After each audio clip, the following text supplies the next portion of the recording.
Oh, what a day! What a lovely day! For episode 25 of the Nostalgia Bubble podcast. I'm one of your hosts, Shuggie, an amateur film reviewer and nerd.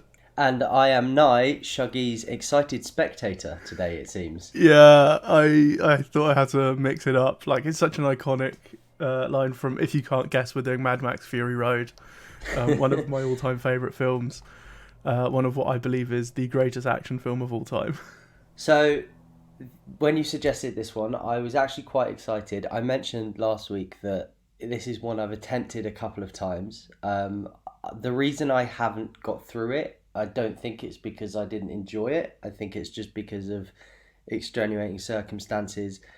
I was hungover and fell asleep on my friend's housemate's shoulder unexpectedly. So it was actually interesting to give this one another go, and I really enjoyed it. I'm really glad. I kind of knew the premise, and I was thinking, oh no, this is gonna maybe be a little bit repetitive or a bit monotonous. It's a 2-hour car chase. It's a 2-hour car chase, but they do it better than Fast and Furious. And I thought they did a good job. I really enjoyed it. And yeah, it's quite a simple storyline. There's not much to it. I think, there are some nice details in there and some cool things happen along the way. But as far as the overall plot goes, I think it's pretty set up from the get-go. But yeah. So where I think this is masterful is there is a thing, we talk about exposition all the time, and there's a little bit of exposition here, but there is really not much. This is a film that thrives off the idea of show, don't tell.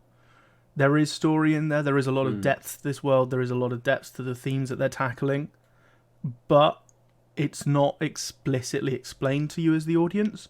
If you want to go and just watch this as a car chase where people are bouncing on poles and a guy is playing a flaming guitar on top of a car, you can explore it just as that.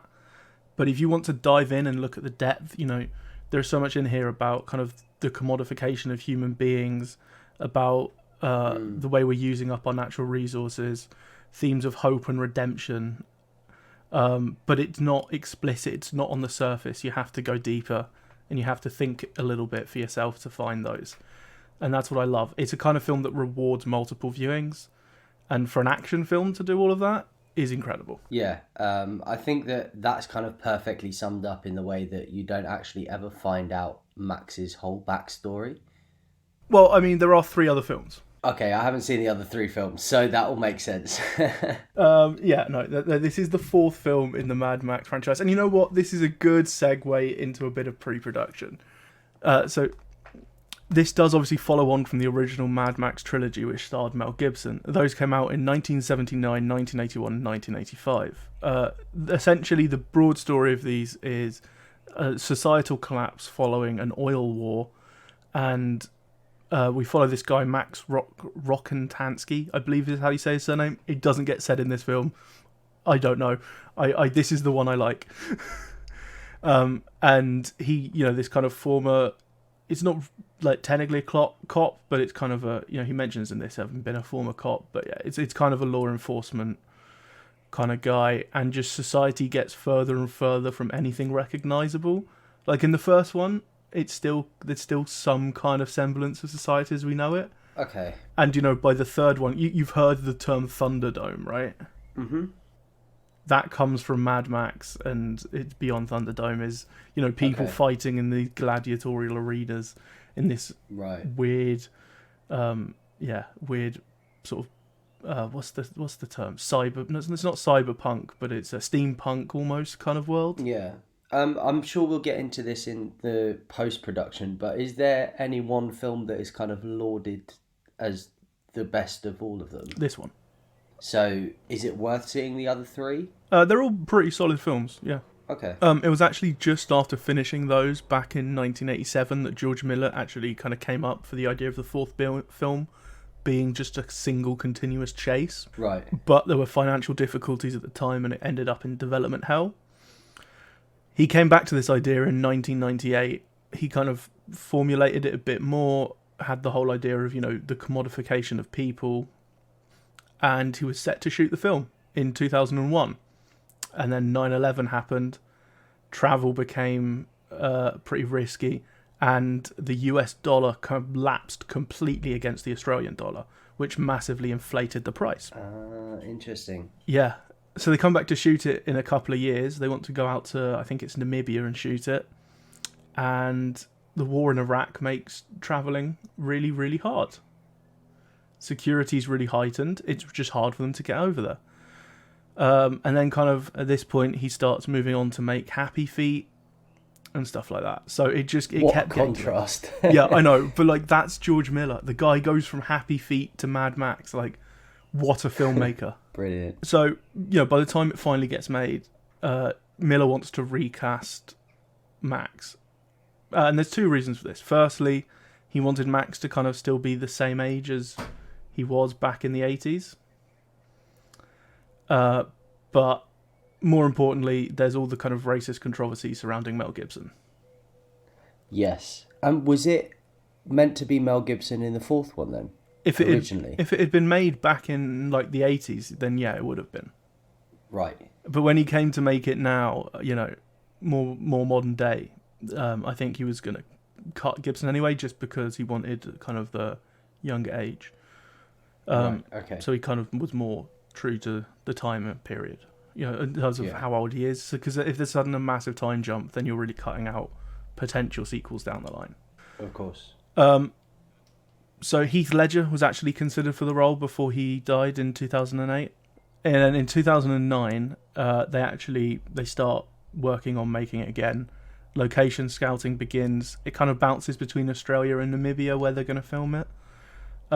There also were, in the time between that, some explorations of making it as an animated film.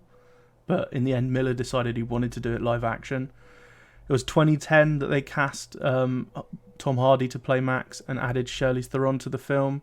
I believe filming started in 2011 and they finally got it made for release in 2015. And here's the thing: if you've just watched this film, you don't know that much about the kind of behind the scenes, right? No. Would you say this looks like a pretty special effects heavy film? Well, I'm going to say yes, and you're probably going to tell me it's not. 90% of the film is done with practical effects. Jeez, that's amazing. Yeah, those people, they're really up on poles, bouncing around. The guy with the flaming guitar, that thing's shooting fire. Like, crazy. Yeah, Great. no, this film is insane in terms of the level of practical effects they went to. Go watch behind the scenes stuff on Mad Max Fury Road if you haven't, because it is something to behold. Yeah, you can imagine that working in that environment is just a whole bunch of fun. Such an experience as an actor. Yeah. So let's get into this film. So yeah, we kind of get this kind of brief bit of voiceover. There is some explanation of what has happened in the world. Again, it's not like, here's Max's entire backstory, here's the plots of the first three films. But there's just enough there that you get like, oh, there was some oil wars, stuff like this, and society's kind of fallen apart. Yeah. How kind of clear were you on what had happened? I knew why they were where they were. Okay. I wasn't lost. I think the only thing, as I mentioned, that was kind of not wholly explained was was Max's backstory. But of course, that was something that obviously to fully understand, you would have had to have watched the first three films. I mean, even in that, there is definitely some ambiguity. There is some time between the two films that, has clearly passed, and Max has, for lack of a better term, gone mad. He's clearly suffering a lot more than when we had seen him in the previous film. So there is definitely an ambiguity that's meant to be there, and that we don't entirely know what's happened. There's a lot of kind of speculation. Is like the kid that Max keeps seeing someone from those older films? I don't know. Yeah, I mean, generally, I understood completely what was going on. Yeah, and I think so. That just means it's done its job. But yeah, go ahead. Yeah, absolutely. I mean, it is. As I said, I had my reservations about watching it again before you suggested it, just because I'd given it a couple of goes wasn't completely focused, and so turns out I didn't really understand what was going on. Turns out, not a lot. It's just a good old car chase. So yeah, we get Max is kind of seeing this kid. He's hearing voices. He's haunted by not being able to save people. And again, there's some people suggesting that could be tie-ins to previous films, but it's not 100% clear. But we're introduced to the War Boys and Immortan Joe's Citadel. This is a crazy cult clan. I don't know what's going on with this, but they are insane. Yeah, I mean, if you want a representation of hierarchy, this is it, isn't it? It was pretty literal. And yeah, they're absolutely nuts. It isn't completely unimaginable though. Under those circumstances, you've got somebody who controls, well, under the circumstances that we live now, you've got somebody who controls the resources and uses it to manipulate the population, and even as far as them having precedent over sort of water and the grass. They've got the green grass at the top of the cliffs and stuff. It's I mean, it's just a dictatorship, really, isn't it? Yeah, and his rhetoric, where he's telling people not to get addicted to water as well. It's all to control these people, to exploit them, maintain his power. Yeah, and there was, I think there's this element of him just trying to maintain power for as long as he can with complete disregard for anything else. And you see the way that he treats his family and the way that he treats the people that kind of work closely with him, and it's all about him keeping power for as long as he can, really. Even to the point where he's trying to impregnate humans, and just the way that he sort of interacts with everyone around him, it's just kind of him trying to retain power for as long as possible.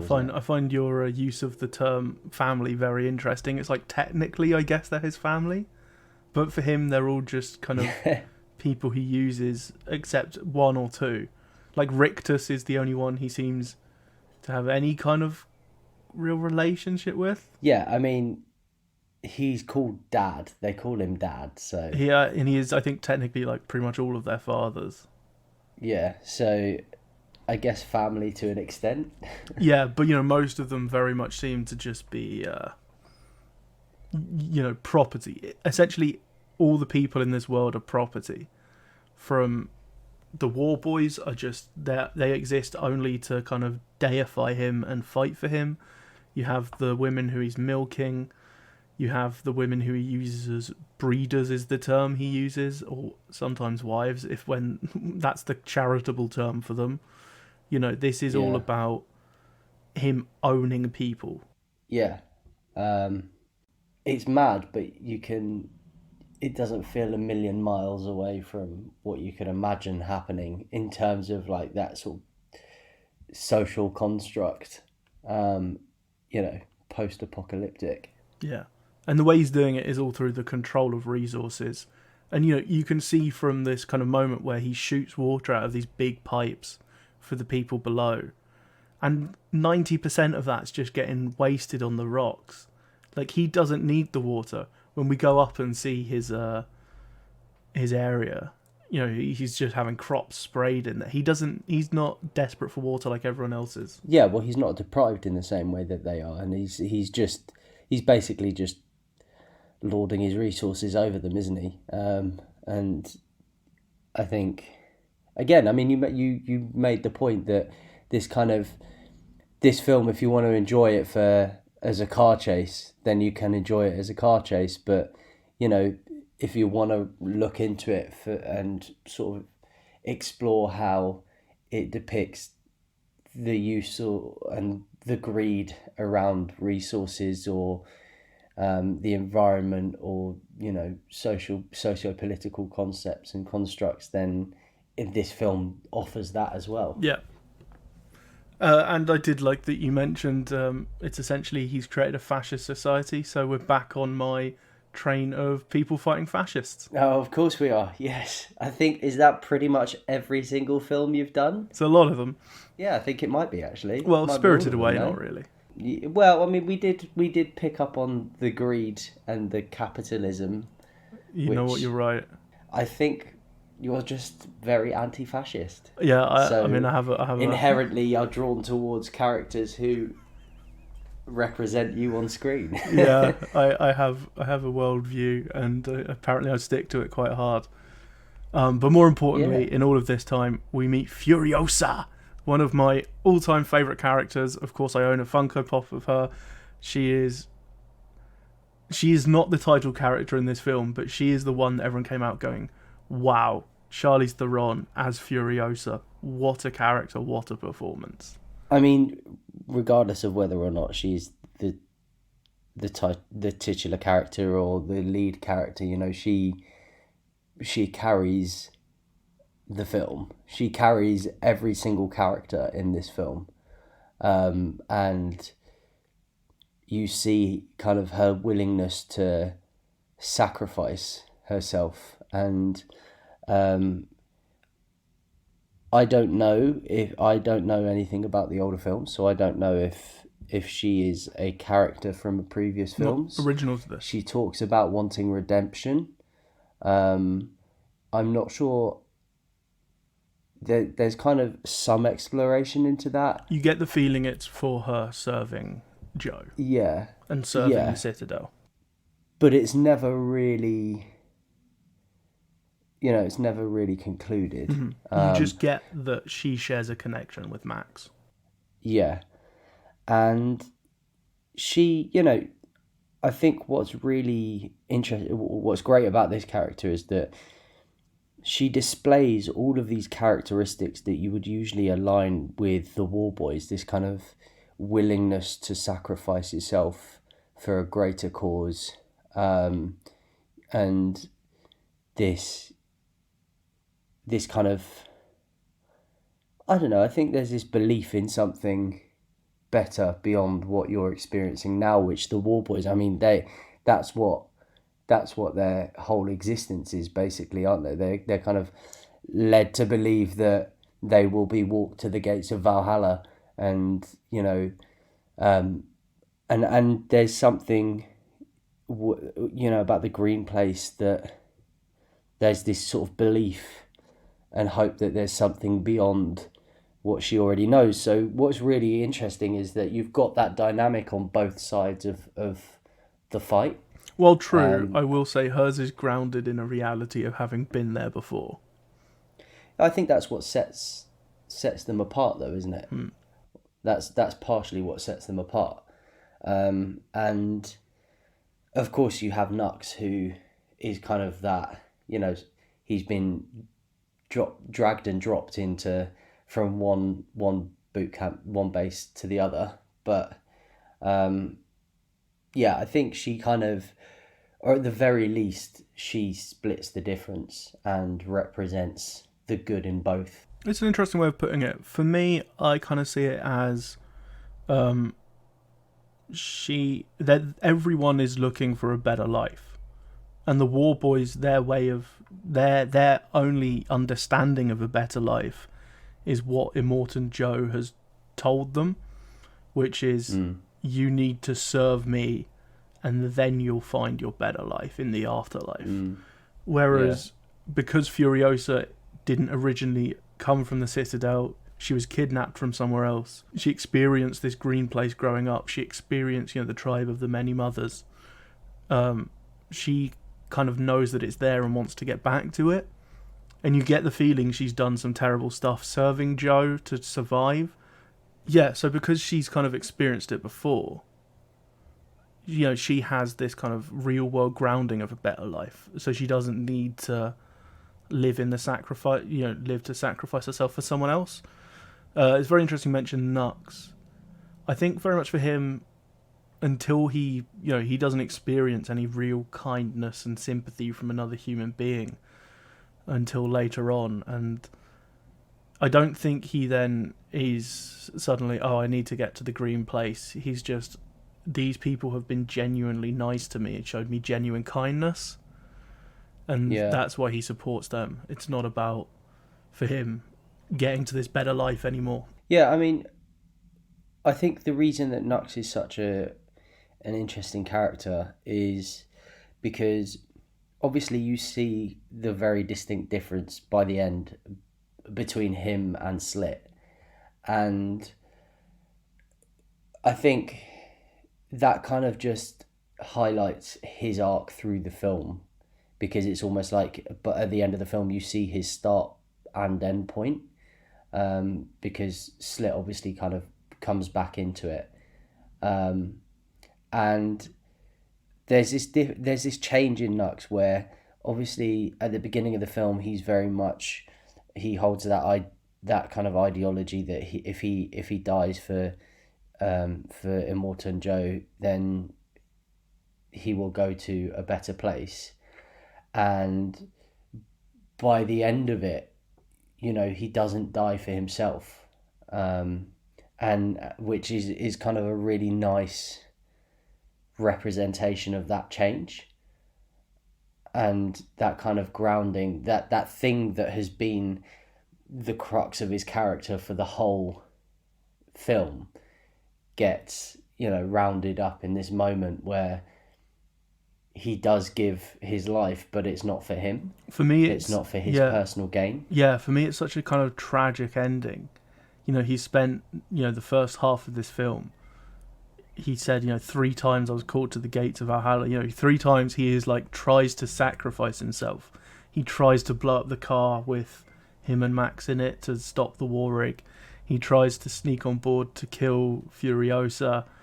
He's trying to kill himself in service of Joe. And when he finally even finds a reason to live, and friendship, genuine kindness and love, he then actually has to sacrifice himself to save them at the end. And it's such a heartbreaking moment for me. It is, but it's also quite poetic in the fact that I find it interesting that you kind of said he finds his reason to live, but he also kind of finds his reason to die as well. I think that's why it seems like such a poetic moment, because he's had what he thought was a reason to die for the whole film, and then when it actually comes down to it and when it happens, it's for a different reason. Yeah. And that's when it becomes a sacrifice. Yeah, I agree that it then becomes a sacrifice. I'm just saying, for me, it's really sad because he now has an actual reason to live. And of course, and you also that's what makes it so heartbreaking. He's redeemed himself. Yeah, he's had his redemption as well. So by that point, you're on side. Yeah. Okay, let's get into this car chase a bit more. Yes. So it all starts with Furiosa pulls off the general travel route she's traveling, and the war boys all have to come to chase her. A war party is formed. Nux is weak at this point, and Max is being used as a universal blood donor by them, so they strap him to the car. So this is how everyone gets in position. And the first part of the chase is actually they're skirmishing with a few other guys in kind of the enemy territory. But it's when the war party really catches up and Nux gets involved in the fight, and then we see the sandstorm. That's when everything really clicks into gear, because oh my god, it's so pretty. The sandstorm is amazing. I'm assuming that was special effects. There was probably some special effects going on there. A little bit. Yeah. But it looks so good. It looks incredible. There was that shot where as they're driving in and it kind of zooms out and you just see the way it overhangs. Yeah. And it is just stunning. And not only do you get to see or get a sense of the size of it, but it's just visually just an incredible shot. Yeah, and I love what they're doing with the colours. The colours in this film are pretty constrained. You have oranges, browns, blacks and greys for the on the cars and stuff. There's not a lot of color going on here. You don't have blues and greens that they can use. And there's a really interesting thing where there's a something. It's called I believe it's the shiny and chrome edition, where it's all in black and white. And I'll tell you what, it still looks amazing. It still is really cool in its own way. But and you think, well, they're just in a desert. There's not much going on. But actually, I do think you'd lose something when you take the color out of this, because the way they manage to use these very limited color palette, it just is beautiful. Yeah, I mean, it gives the film an identity, doesn't it? And the only time that you really see a big splash of colour is at the beginning, when you get to see the green. And the green of like the crops growing on top of the cliffs. And I think there's this sort of I really like the way that, we're jumping ahead a bit, but the way that you find out the green places, they've passed through it. It's become swampland. Yeah, and you're kind of expecting, obviously you're sitting there waiting for this huge splash of colour and this kind of almost like entering Willy Wonka's chocolate factory, when you step through the doors and you just get introduced to this whole brand new world of sort of life and I guess safety. And it just never comes. Yeah. And obviously you don't realise at the time, but when you do pass through it, it's kind of, that's when it goes back to that black and grey and very dark. You even lose the oranges in that shot. And it's just amazing how, the way that they've used colour and the lack of it in this film, like to drain even the oranges away from it in that place where you see the truck kind of blend in and it just becomes part of the scenery. It just sucks the life out of the whole film. And yeah, I mean, their use of composition in this film is brilliant. I love the way that when we hit the sandstorm, it's still using those base colours, but this is kind of where they managed to drag like an extra splash out of it almost. Like there's more to it, if you will. Yeah, well, it seems a lot more three-dimensional once you hit the sandstorm. It feels a lot more textured.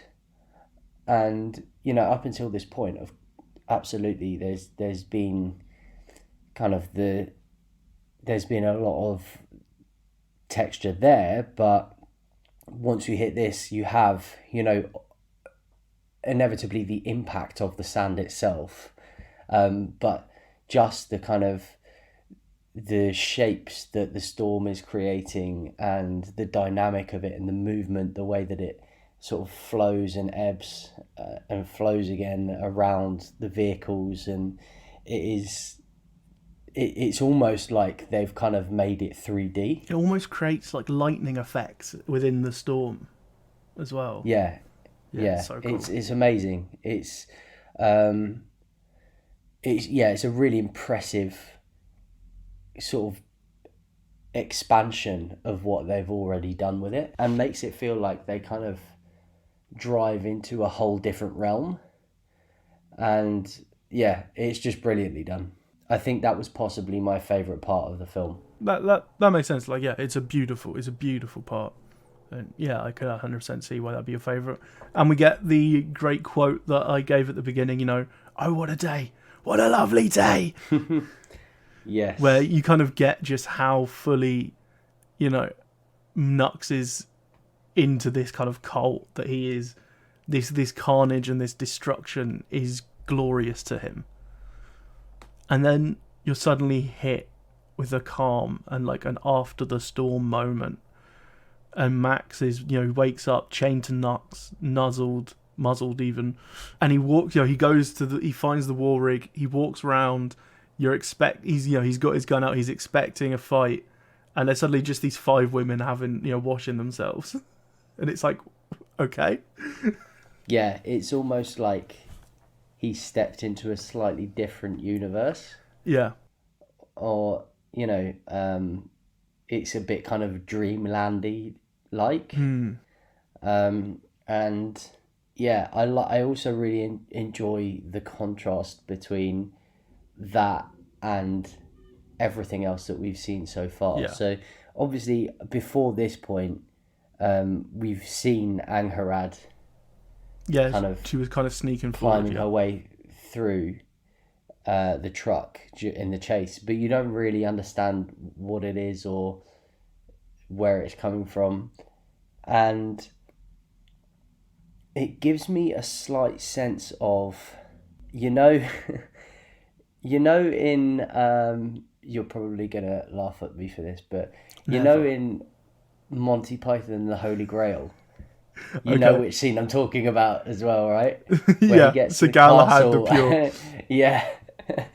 And it just gave me a little bit of like just this huge, like this rough guy who has just been through an absolute war of a time, and then he kind of just like walks around the corner, and then there's just like five young women dressed in this like long majestic gowns or like clothing, and you know they're clearly kind of, they're almost like angel like, Yeah.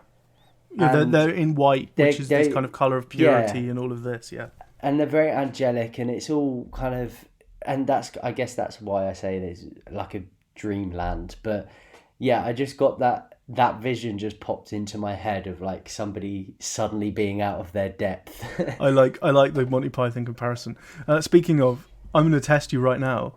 You've mentioned Oh god. you've mentioned half a name. Can you name all five of the wives? Well, I have a list in front of Oh, me, okay, so so you're cheating. unfortunately, yes. So For yeah, you. okay, fine. But for those who don't, it's the splendid Angharad, then just capable, which is like from the splendid Angharad to capable is a very big kind of change in direction. Then you have Yeah. Toast the Knowing, which that's my favourite name.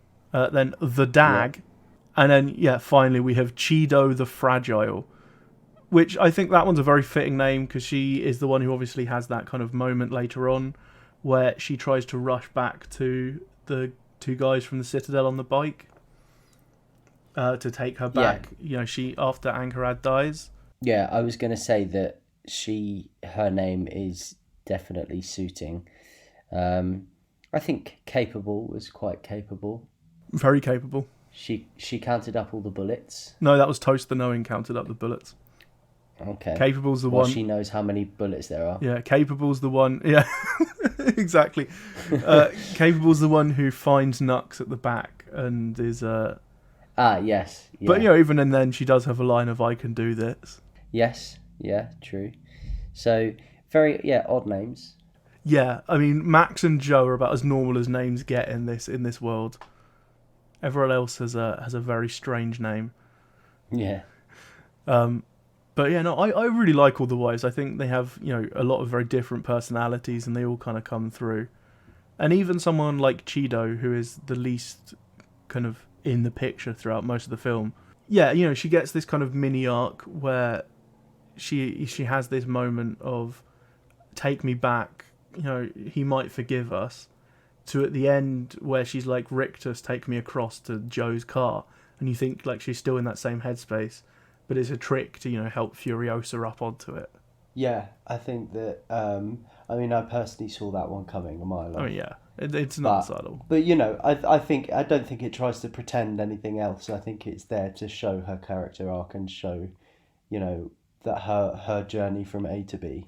Yeah, but then within all this this how did you put it, dreamland moment, we also have Yeah. the tension and the kind of standoff between Max and Furiosa in this moment, as he's just trying to get his muzzle off and his chain cut, stuff like that. And this is a really tense sequence which ends up in this kind of really brutal fight. Like they were both going at it. Oh yeah. I think this is a really kind of nice introduction Yeah. into that relationship between them, because they obviously they don't hit it off straight away. Um, but there is something. There's some sort of. I feel like their connection didn't come from, the fact that they get on. Their connection comes from trauma, Yeah. and and the way that has manifested itself is in their sort of defensiveness and their aggression, and so it's almost like an immediate, very literal depiction of what connects the two of them. Yeah, they'll both do, whatever it takes to survive. And that's, you get the feeling that that's where Furiosa's redemption comes from. She's probably done some stuff, bad stuff to survive. Max's need for redemption comes from, him having let people down. And since then, he's kind of forged this need to survive and nothing else matters. And that's, in this moment, both of them are just trying to survive. But they also realise that later on they need each other. Like, Max, initially when they decide to, share the car because there's the kill switches, Max, doesn't trust her, takes all the weapons. But then and she doesn't share the kill switch sequence. But then they get to the canyon, and she's like, here's the sequence, I need you to do this. And as soon as they start fighting, he's handing her a weapon, and they're fighting in tandem and working brilliantly together. Yeah. I think there's also a really nice moment, actually, where, they need to, when they need to reconnect the fuel tank, and they're planning a way of doing it, and then Max is just like, no, you carry on, I'll go. And up until this point, there's that tension between them. And then it suddenly feels, for me, it felt that he almost made the first move by just going, I'll do this. Oh, interesting. So for me, that was still a moment of, I don't trust you yet. I don't know what you're going to go do back there if you have more weapons, stash, stuff like that. Oh, really? Is that how you saw that? That's how I saw that one, yeah. Yeah, I saw it as the first time that he sort of started to kind of let his guard down a little bit. Yeah, see, for me, that was kind of a, oh no, you don't go do this. I'll go do it because I don't know what you're going to get up to. Okay. Yeah, see, because up until this point, they've just thought he is only there for himself. Like, and I think at first he was, and he was very kind of aggressive and just to get his own way, and then suddenly I think this was the first time that you get to see actually he is a bit selfless. But I mean, he needs this war rig as well. Like, he's not doing it because, oh, these people need it. He's doing it because I still need this car to work. That's always how I read it. And you can see then when, Furiosa's like, you stay in the car, I might need you to drive. Here's the sequence, which for me is the kind of the first message of potential trust between the two. He's still, well, one of you, the wives, needs to stay up here, so I kind of have a hostage still. Yeah. So I think he's a bit slower to trust than she is. But then as soon as they get in the fight and they start working in tandem, he gives her a weapon, you just immediately get, okay, these two just are on the same wavelength completely. Yeah, I mean, ultimately, by that point, they've become a pair. Yeah. And it's so quick that it just happens. Like, they just snap into that kind of routine. And yeah, it's great. But there is a bit of tragedy. And actually it's Max's fault that Anghara dies. Let's be real here. He shot her in the leg and she slips on the blood. Yeah. I mean, he didn't intentionally shoot her in the leg, though, did he? I don't know. Like, he's a good shot, particularly with a handgun. Like, yeah, you see him definitely. He nails headshots quite a few times with that gun. So, what would his motive behind shooting her be? Well, because it's a graze. It's not like a through into the skin. It's a I'm not messing around kind of. Okay, so it's a warning shot. Yeah, it's a warning shot, but like a one that really right nails home that ends up being fatal. Yeah. Anyway, so she Yeah. slips off and then is hit by Joe and passes away, as does her unborn baby. Yeah. But we also get this moment where Capable finds Nux, and this is, as I say, this is kind of the first time where anyone shows like concern for him and genuine kindness. We see he's actually got these 2 tumors growing on his windpipe. That is like, these are his 2 friends, Larry and Barry. It's heartbreaking stuff. He's such a tragic character. I love Nux, and I've forgotten the actor's name. He's Nicholas Hoult. Nick Holt, the wonderful Nick Holt from million different things, including Skins about a boy and X-Men. How am I forgetting that? But yeah, he's so good, and this is so far removed from anything he's done before or since, really. Yeah, I think that there's kind of a really that scene in particular was very like nicely written, just because it's almost preceded by humor, and he talks about seeing his friends Larry and Barry and wanting them to stop pressing on his windpipe, and you kind of wonder what he's going on about, and then it's sort of like this bittersweet moment where you don't know whether to giggle at it or feel sorry for him. Yeah. And they just found that balance really nicely in that scene. Yeah, and I say, like, Furiosa's like one of my all-time favorite characters, but in this film, I love Max, I love Nux. I think the Dag is one of the most entertaining of all the wives. She's just insulting everyone all the time. Capable, just genuine, like, lovely person. When they initially find Nux on board, she's the one who's like, we said no unnecessary killing, and instead they kind of throw him off that rather than kill him. I think there are so many awesome characters, and then just truly detestable characters in like Immortan Joe, the People Eater, and the Bullet Farmer. They're all just, you love to hate these guys. Yeah, I mean, a lot of these characters, all the characters that you've just described as being good, they kind of explore how somebody from such a horrible place, or somebody who's experienced such horrible things, can be so nice. Yeah. And be an intrinsically good person after experiencing all of that kind of horror that they've gone through. And you see that with Max and Furiosa, even Nux.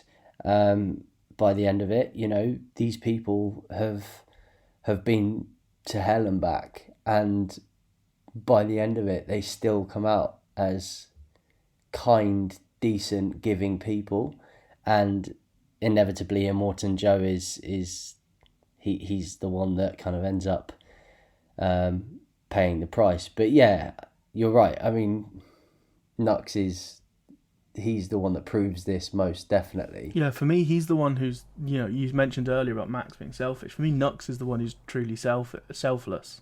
Sorry, not selfish.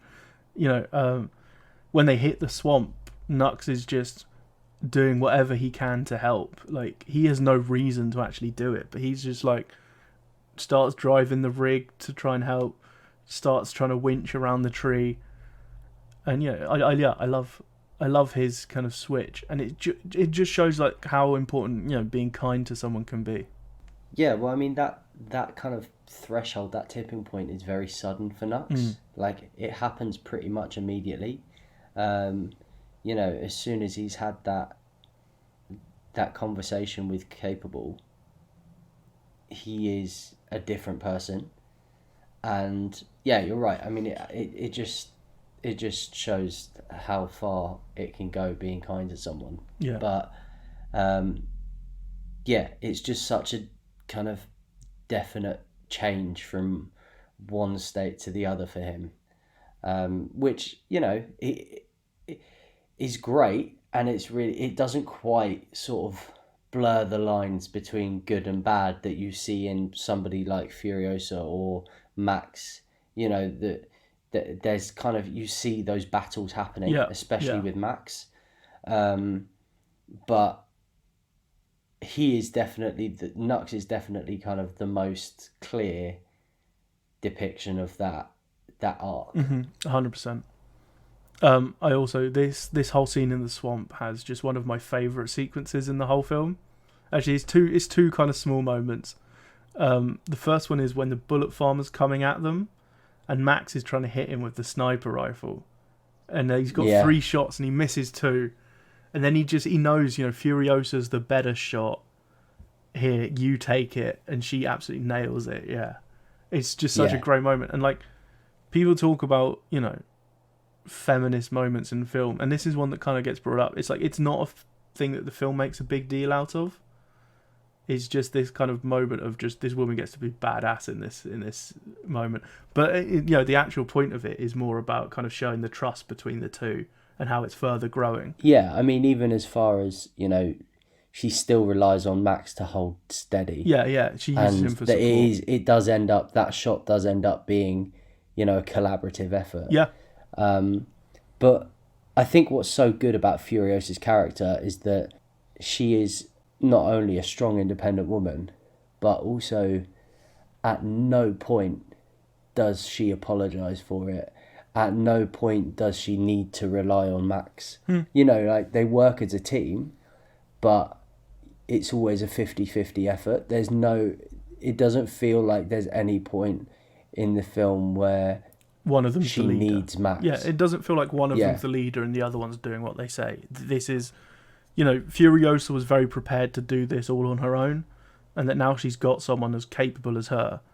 And, we see it just the next scene, just how capable Max is.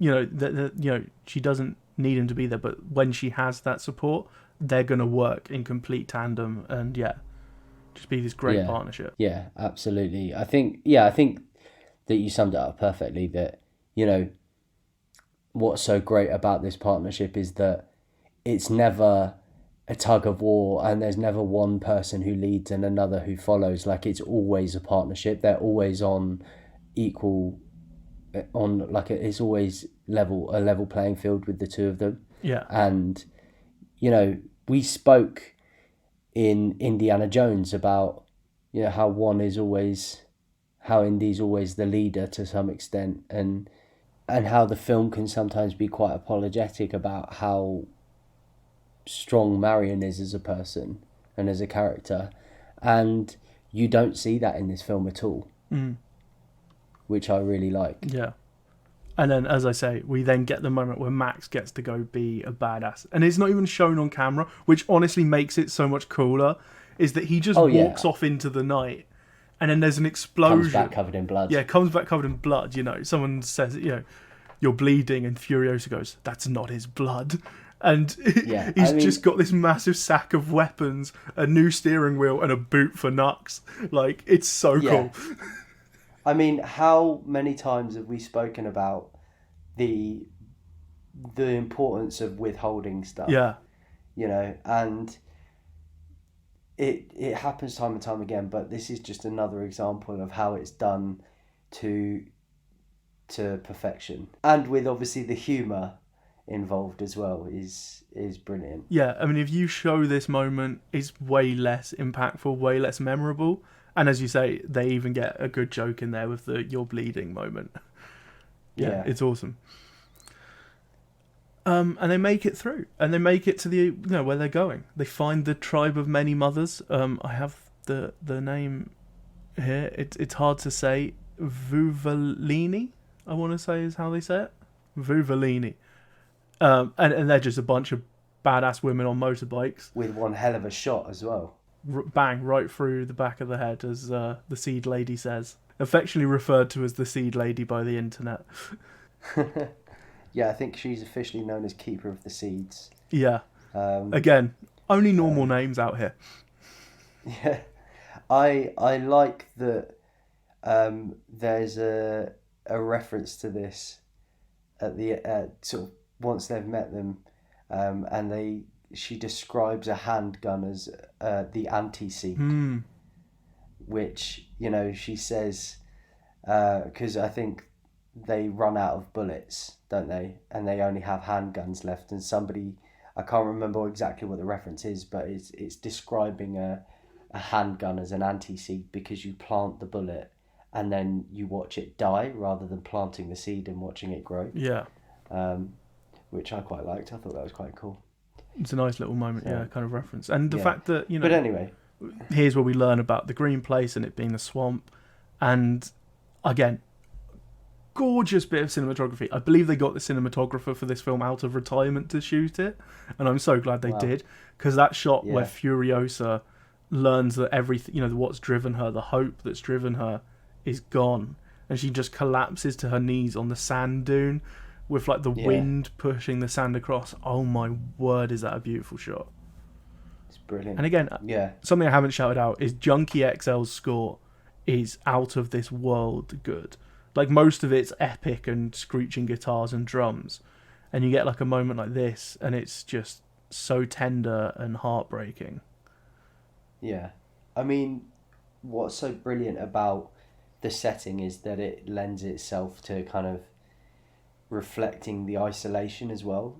She suddenly feels like she's got nothing, she's on her own, and there's just this shot where she is surrounded by nothing but desert. Yeah. And, her friends are 10 feet away, but it makes her look completely alone. And, this is down to direction and set design and shot composition, etc. But it's just so brilliantly done. Yeah, 100%. And we get this kind of grey moment where, Max, they have this plan. They're going to try and ride across this salt desert, then they just don't know how far it goes. They have 160 days worth of supplies, and Max, he says he's going to make his own way. Hope's a mistake. If you can't fix what's broken, you'll go insane. He's obviously talking personal experience. And then the next day, he kind of comes to this other realization, chases them down, and is like, this is hope. Like, we go back to the Citadel, and it's undefended. Here's what you've dreamed of. Here's green, here's water. We can get to it, and, maybe we can together come across some kind of redemption. And I love, this is kind of the moment when Max is like, he goes from, I've got you this far, bye, good luck, don't just do what I've done. And then he's like, no, actually, if I think like them, if I think in terms of hope and like, how can we achieve this dream, instead of just how do I survive, is there a way to do that? And yes, he comes across one. Yeah, I mean, this is, the pinnacle of his story, isn't it? This moment where he almost turns on a dime. And that kind of introduction for him at the beginning, he talks about the fact that he's a survivor and he just learns to survive, and that's the only way that he gets through life. Yeah. And yeah, I think you see elements of each of these characters kind of rub off on the other, and this is just the moment where this hope that's been instilled by Furiosa is being kind of manifested and brought to life a little bit, and he starts to use his brain. Like, up until this point, he's very much kind of been the protective brawn of the group, and now this is where he starts to be the one that kind of, and I know I said that there's like this tandem between the two of them and it's consistent throughout. I think that he starts to support Furiosa, but it's because of the way she supported him. Yeah. So he becomes the leader, but only on this decision, but only because he's only there because of the way that she has enabled him. And even then, he's not saying we're doing this. He's like, I have the suggestion. Everyone gets an input. And if everyone agrees, we're going to go do this. And specifically, if Furiosa agrees, we're going to go do this. Yeah, I mean, it's targeted at her, isn't it? Yeah, and everybody else kind of goes, look, this is a good idea. Feels like hope. Yeah. And but I think that this is just kind of a really nice moment where you see the fruits of Furiosa's labour. Yeah. And the way that she's kind of related to Max, and the way that that's kind of inspired him to become a different person. And then we get into the last kind of final chase. It's a 15-minute, little bit over 15-minute chase. And for me, this is possibly the greatest action sequence ever made. It's just so spectacular. This is where the dudes on poles come into it. They're grabbing people out of cars. Max is fighting someone on a pole. He ends up fighting with the guy playing the flaming guitar. It's got everything. It throws the kitchen sink and the rest of the kitchen with it at the wall, and all of it sticks. Yeah. This is just unbelievable that someone managed to film and direct this. Let alone George Miller, who is currently 76, so would have been about 70 at the time this came out. So late 60s at least, filming this. And he's able to put together this incredible high-octane action sequence. It's just wow. Yeah, it's so fast-paced, and actually when you said it's a little over 15 minutes, I was shocked because I actually thought it was only about 5. Yeah, no, it doesn't feel 15 minutes long at all. Yeah, because it is just so kind of fast-paced and up there. And what I really like about this actually is that when Immortan Joe dies, you don't really see it, you don't really expect it, and it just kind of happens. And it's brutal when it does. And it is brutal. But it kind of happens almost out of nowhere. Like obviously the fact that, it's Furiosa that kills him, so there's that sort of full circle, but it just happens, and that feels appropriate, and that feels kind of how you would want it to go. Yeah. So almost expected, but you don't really see it happen. And what I like about it is that it kind of gets lost in the speed of this chase, and in reality that's kind of how it would happen. It wouldn't be this huge spectacle of a death, or like it's not like, every time you see a film and somebody's about to kill somebody else and they go on a huge long speech and you're like, come on, just kill them. You don't need a big long speech when you have "remember me" as the final words Furiosa says to him before having that mask ripped out of his face. Yeah. When you've got something punchy and impactful like that, it's all you need. Yeah, and I like that it's kind of almost built into the spectacle of the scene. Yeah. And it's a fantastic chase. It's a great scene. I think it just kind of works so well in keeping with the rest of the film.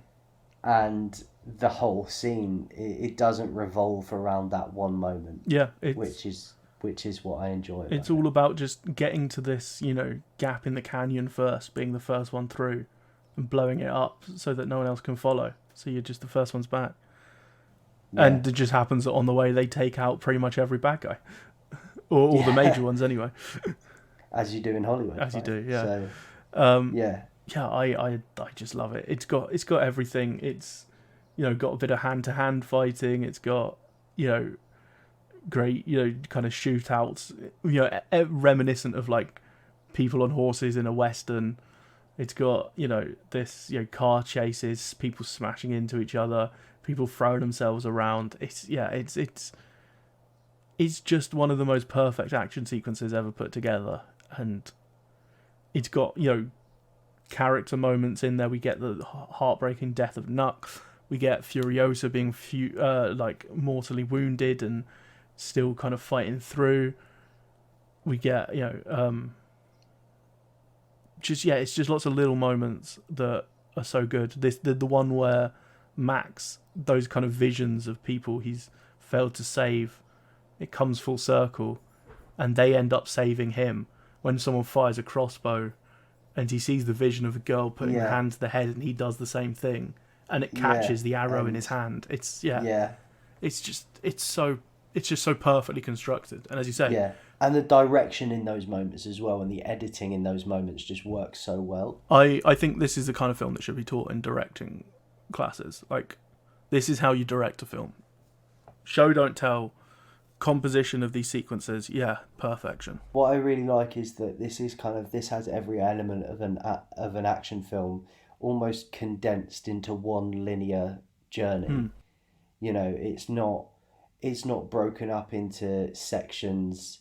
You're not trying to follow too many narratives in separate areas of that universe. It's just all, and you know, some people like that, some people don't. It's one car chase effectively, but it's managed to incorporate every element that you could want in an action film. Yeah. So yeah, brilliantly done. And I'm glad you chose it. Yeah. Well, I do want to mention just the last couple of moments, particularly in kind of Max and Furiosa's relationship. Firstly, where Furiosa's kind of bleeding out, and Max, you know, rigs up himself as a blood bag. And there was the moment early in the film where the trust still isn't established, and she asks him his name, and he said it doesn't matter. And this is the moment where he finally tells her, you know, my name's Max. And yeah it's just like, they're, you know, full trust. Like, they would both be willing to die for the other.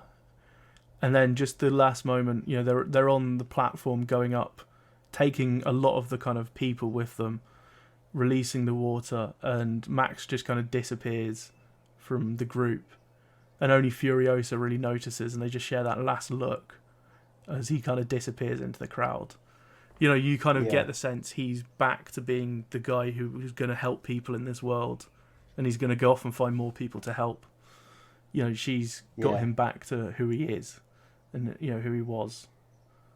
And yeah, he's got a future to go on and do. And well, we'll see about that, because I do have a bit of post-production.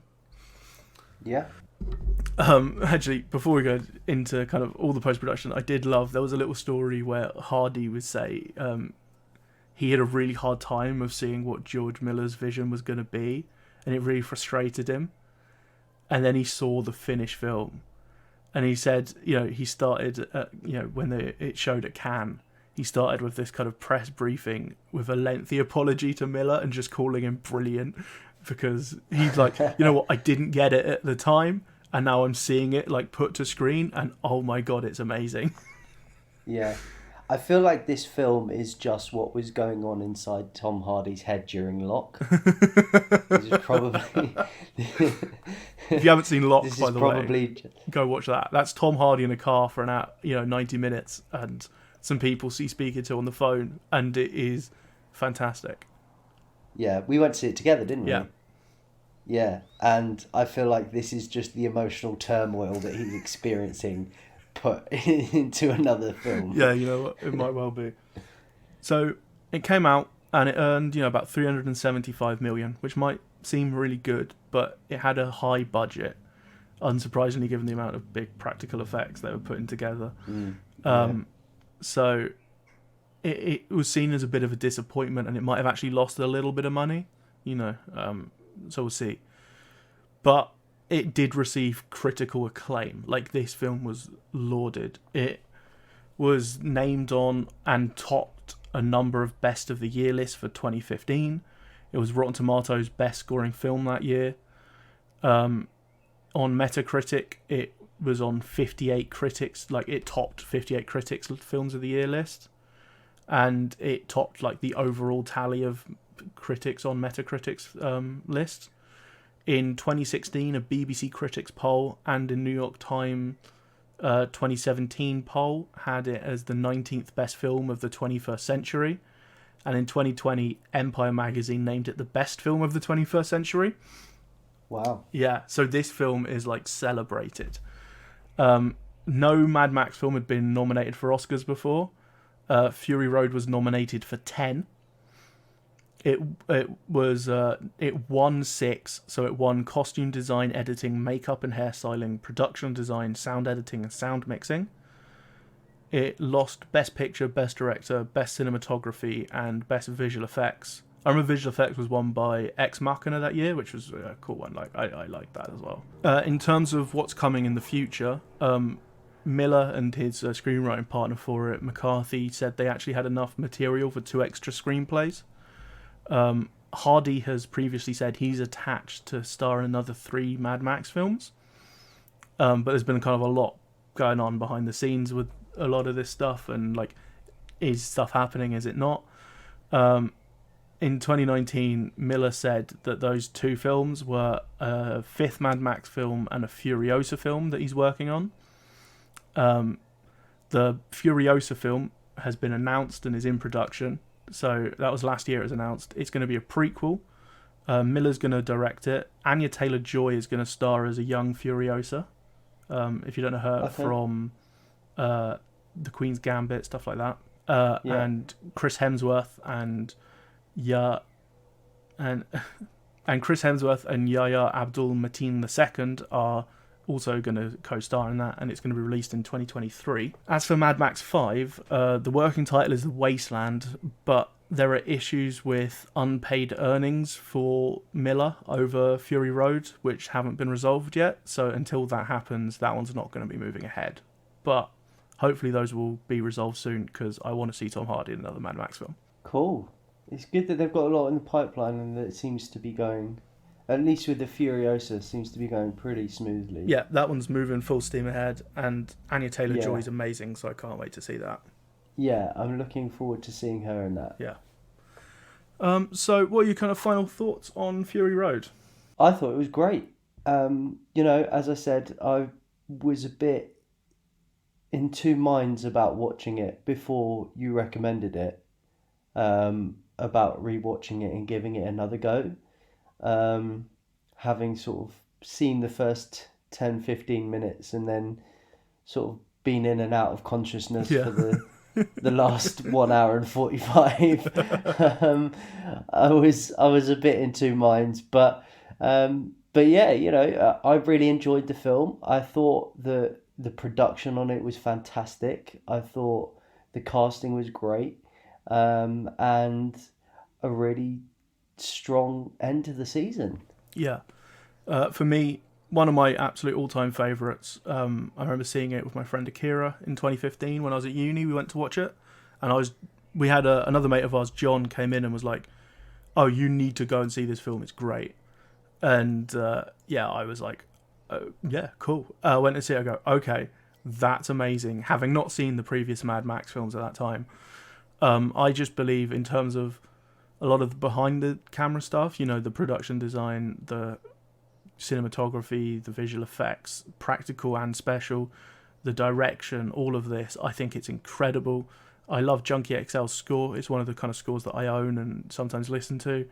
And then just as an action film, I think this is possibly the greatest action film ever made. Like the ones, I'm kind of putting it up against, like Terminator 2 and stuff like that, all-time greats. Die Hard, it's in like contention with those for me in terms of all-time great action films.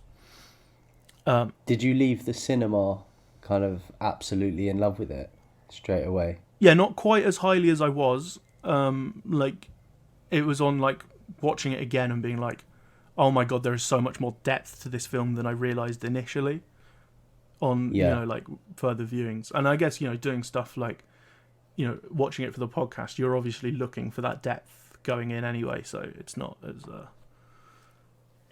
like you were just coming at it as cold as I was, just told to go watch it by a mate. Yeah. But yeah, I think it's just a masterpiece in filmmaking, and I love every second of it. Great. And yeah, that's going to wrap it up for our discussions on specific films for this season. Kind of. I'll come back to that in a sec. Next week, it's our final episode of season 2. It's the Bubble Awards, and it is, yeah. So yeah, we have to decide what awards we're giving out and what to. So yeah, we'll be back in a week with those. And so before we go, I do have a little bit of a closer. Last night, I went down to the cinema to watch In the Heights. Oh, don't ruin it! I've got it booked for Saturday. Okay, I won't ruin anything. I'll say there is a couple of changes from the play. Obviously, the play's a lot longer than the film, so they have to cut some stuff down. Some of that works, some of it doesn't. But I think go see this film. Like, I loved it. It's it's so big and vibrant. There's so much energy. The choreography and like the musical number sequences are astounding. It's all about just kind of celebrating this community in Washington Heights, and all these kind of different Latin American communities that will come together to make this kind of blended hodgepodge in New York, and it does an incredible job of that.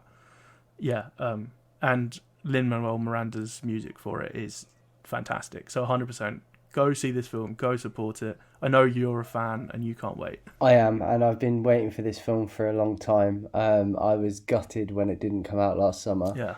I prefer this to Hamilton. See, big talk. Although for Hamilton fans, there is a nice little joke in there for you. I'm sure there is. Yeah. I love this. The music, I think, it's so feel good. Yeah. And then obviously it's quite emotional as well. But I think the music is just brilliant. There's definitely some tears. Yeah, absolutely. I have actually seen a little bit of pushback on the lack of Afro Latino / Latina / Latinx representation. I think specifically in like the lead casting, there's a decent amount in like kind of the ensemble numbers where there's obviously a lot of people, but yet in the leads, and Lin-Manuel Miranda's addressed that and said, thank you for calling me out on this. I will try and be better. Yeah, and I guess that's all you can hope for, isn't it? Really, when you bring up those issues and you of representation, what you need is somebody to listen and accept it and not necessarily apologise, but kind of recognise that they have a ways to go. Yeah, we're all growing all the time, and that's what he's kind of saying. Yeah, I will continue to try and grow, and yeah, that's great to hear. Yeah, so maybe some issues with some representation, but it's not ultimately has culminated in a positive outcome, I think, in total. I cannot wait to see it on Saturday. I'm very excited. I've refrained from asking you how you found it because I didn't want it too ruined. My mum has also seen it, and she said that she laughed, she cried, and she misses New York. Yeah. New York's one of her favourite places in the world. All of those things. I will also say it does a good job of kind of paying tribute to the original stars of the Broadway show being Lynn and Christopher Jackson in a way that isn't just casting them as those roles again in the film version, despite being far, far too old, because what kind of musical theatre film would ever do that? Hello, Irvin Hansen. I think, Lin-Manuel Miranda likes to put himself in his own work. Well, he might not have put himself, front and centre enough, because it's not performing hugely well at the box office. And, really? Kind of something people have really kind of honed in on, I've seen a couple of comments, is, well, there's a couple of reasons why musicals succeed. One, they're Disney. It's obviously not that. Yeah. Two, they have a massive box office kind of name, like leading it. Well, people might know Anthony Ramos a little bit because he is originally in the original cast of Hamilton, but he's not a huge film name. And then three, they have a song that gets big radio play. Well, it doesn't have that. The songs are all fantastic, but there's no kind of one that's getting radio play. So without any of that, you can kind of see why maybe it would struggle. Yeah, absolutely. And to be honest, that doesn't surprise me too much. In the Heights was always going to be a tough one to bring to the masses. My hope is, with the positive word of mouth, it's got really good critical reviews, that it's going to have like a long box office life and people will go out and see it more and more. Yeah, I hope so. And I cannot wait to see it. Yeah, I'm sure you're going to love it. I'll probably call you up on Saturday night, an absolute snotty mess. I'm down. And then we'll kind of discuss what you think of the changes as well. Yeah, absolutely. And that's going to do it for this episode of the Nostalgia Bubble podcast. You can find us on iTunes, Google Podcasts, Spotify, Podbean, YouTube, anywhere you really get your podcasts. Let us know if we're not somewhere you want to watch or listen to us. You can follow us at Nostalgia Bubble on Twitter and at Nostalgia Bubble Podcast on Facebook and Instagram. You can follow me at Shuggie Says everywhere on the internet. And you can follow me at Nyrees on Twitter, NYEREES, and on Instagram at ReeseNye. And we'll be back next week for the Bubbles. Bye-bye. See you soon. Bye.